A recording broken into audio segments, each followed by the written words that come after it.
Hey, deserving listeners, it's time to continue our journey watching Tarik and Hazel on 90 Day Fiancé. My name is Dr. Kirk Honda. I'm a therapist and a professor. Let's see if anything of interest comes out of my face. Look at this. Wow. You got sand on your face? You literally have sand like on your face and your lips and your nose. You got sand on your lips right here. Got some more sand, real quick. Damn, I didn't literally mean real quick. Sometimes Tarik is too affectionate. We are not yet married. I like sharing the bed. That's it. No more. The two of them seem to have fairly different expectations about what marriage and what dating and what sex before marriage looks like. The show often exhibits that. The people often are quite surprised once they meet in person about religion and customs and how they're going to interact prior to being married, all that kind of things. For her, she and her parents, she is religious. She doesn't want to have sex before marriage. And I don't even think she wants to have much physical affection at all before marriage. For him, he wants to have sex right away.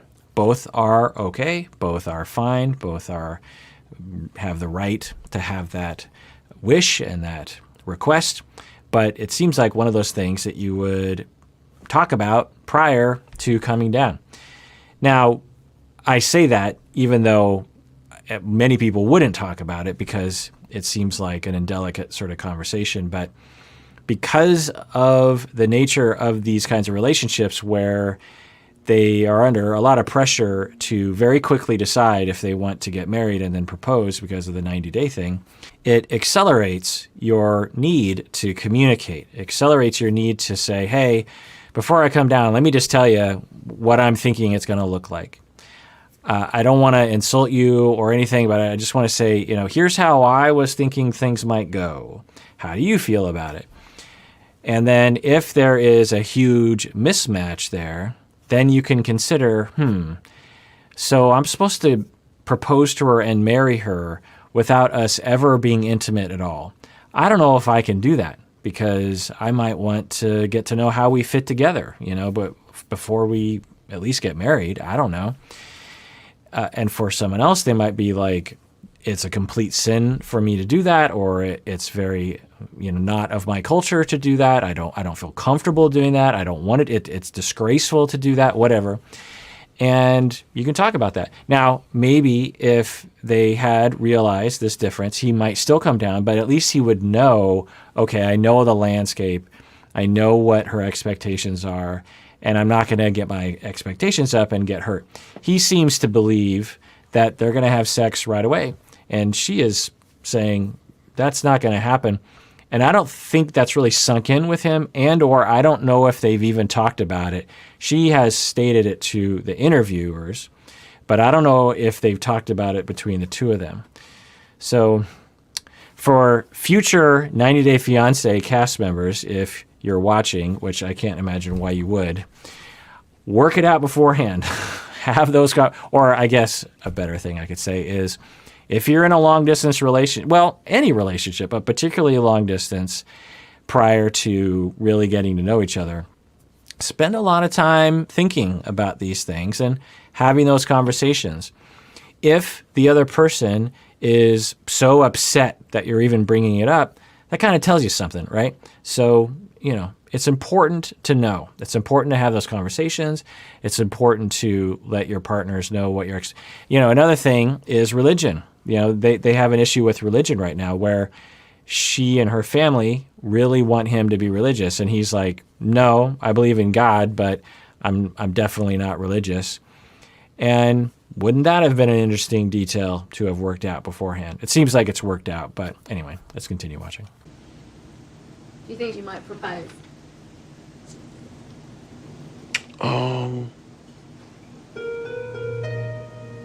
Everybody has that, that little, aching voice in the back of their mind, like, don't do it, don't do it, don't.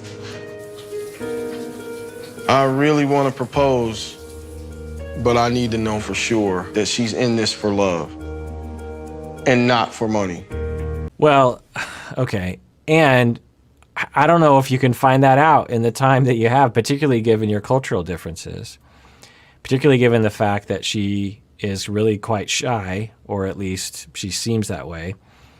And again, whenever I watch the show, I'm always thinking, under normal circumstances, you would spend weeks, months, maybe years dating to get to know each other, find out if love is true, and then you propose. On this show, there's this super accelerated expectation, like, well, I just got off the plane 3 days ago, but I got to figure this out now. And I don't know if that's possible, really, particularly in the situation that they're in, because things seem quite awkward between the two of them. They have a hard time communicating. He does a lot of the talking. She doesn't seem to talk that much. And when she does talk, it seems pretty shy and reserved, like she's not really being that authentic, at least what they've shown us on the show. There's nothing wrong with that, but it would be hard, I'm guessing, for him to know I'm not getting a vibe from her about how she feels about me. Hazel can be a bit of a mystery.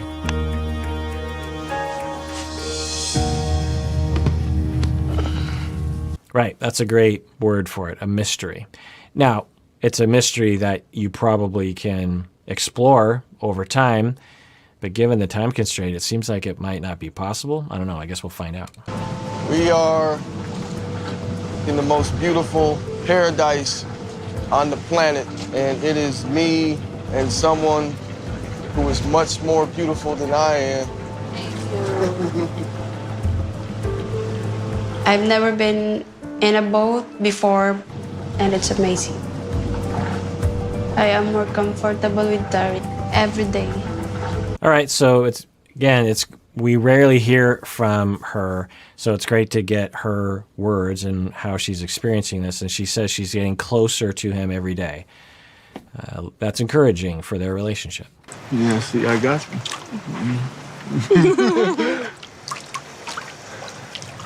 I love you. Really?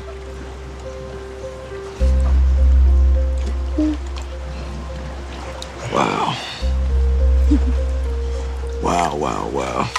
It's interesting. So she says she loves him, which I'm guessing from his experience and his perspective right now, where he's thinking, fantastic. That seems like a leap given what I've been getting from her.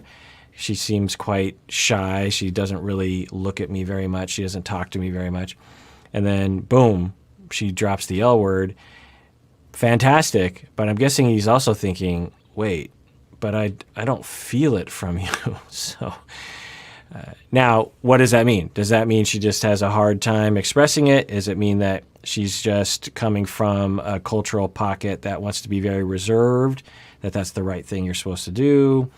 What's going on there? I don't know. Let's continue watching. I love you too. Hazel, for the very first time, told me that she really loves me. Right now, I'm a little confused because I did not expect this declaration of love. It just came from nowhere. Right. That's what I thought he was going to feel. Yeah, that must be pretty confusing. And, we'll see what happens. Also feels amazing to hear those words. Like, I finally have what has been elusive to me my whole life. Interesting. Elusive to me my whole life. That love feeling. So let's drill down on that just for a second. According to his narrative, love has eluded him, or the feeling of someone loving him has eluded him his whole life. Is he talking about just romantic life, or is he talking about family life as well? I don't know. But at the very least, he's likely referring to romantic love. And then you think, okay, well, that happens to some people. A lot of people I think he's in his early 40s, have had a lot of relationships over the years that ended pretty badly. And when they look back, they just think like, how come I haven't been able to find real love yet? Now, then it lends itself to this other question of, we've heard a lot of those kinds of narratives from people on this show. And I always have this question, and of course you'd have to do studies involving a lot of different people and compare them to control groups, but I wonder if people that have that narrative are more attracted to dating people from other countries. And why would that be? There could be, for some, if you believe like I've dated I've dated so many different Americans, it never worked out.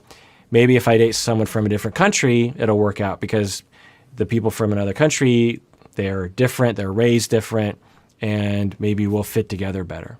Or maybe it'll be easier to get them to be loyal to me and dedicated to me so that I can feel secure because they kind of need me financially or they need me for a green card. Is that what's going on? Or I have a perception of Asian women that is they're going to be very subservient. They'll never talk back to me. They'll do whatever I say. I don't want to accuse Tarik of that, but certainly there have been American men who have thought that about Asian women and not been correct, by the way. Initial politeness doesn't mean a lifetime of bowing to your husband. Anyway, so maybe I should be clear about this. So one, when we talk about Asian women, even if we're talking about just East Asian women, we're literally talking about something like 2 billion people, maybe 1.5 billion. You have China, and if we exclude South Asia, we're talking about a wide variety. We're talking about like 1/6 or 1/4 of the planet, something like that. And then half of those people identify as women. And so how can we generalize and say all East Asian women are this? Well, scientifically that has been looked at, and it is not possible. The personality spectrum in that part of the world is just as wide in variety, if not more wide and varied than you might experience in your country. So the notion that you can somehow generalize to a personality is silly. The other thing is that American men are fed a certain version of East Asian women that is often one of sexual submissive. They don't talk back. They're very nice. They're almost like children in a way, like ooh, hoo, hoo, hoo, hoo, because they do this a lot in movies when they portray Asian women. And okay, but to have that notion that it's just like, well, I'm gonna go to Asia, I'm gonna find myself a very subservient woman, it's just ridiculous. And I understand why some people do that, because they're afraid that they're never going to meet someone. They have tried to date, it didn't work out, and they were told, maybe ideas from society or their older brother, that in order to have a good relationship with someone, you have to be a man, and you have to have control, and you have to put her in her place. I mean, these messages are strong, particularly in certain cultural pockets. And you might believe that, given that narrative of like, well, that was what was wrong. These American women are too infused with feminism, and they're like men. You'll hear dudes talk like this. And so I need to find a feminine woman that knows she's a woman, that knows her place, and then things will work out. Well, no. Even if you did manage to find someone that leaned in that direction, to say somehow that guarantees that things are going to be happy and lovey and all of those kinds of things is not supported by my observation anyway. I guess I'd have to look at the research. But now, I don't want to accuse Tarik of any of these ugly male American tendencies towards exoticizing and fetishizing East Asian women. But it is something that, it is a context here that I think should be in the air as I react to this. maybe it'll come out as time goes on. Now, I want to get back to what they're saying here is she is now coming on pretty strong with the language of I love you. She's being a little bit more affectionate, although she's still being shy with it, which is fine. And he is confused. He's like, on one hand, wow, that's great. But on the other hand, I'm like, what's going on? So let's continue watching. Do you really love Tarik? Yes.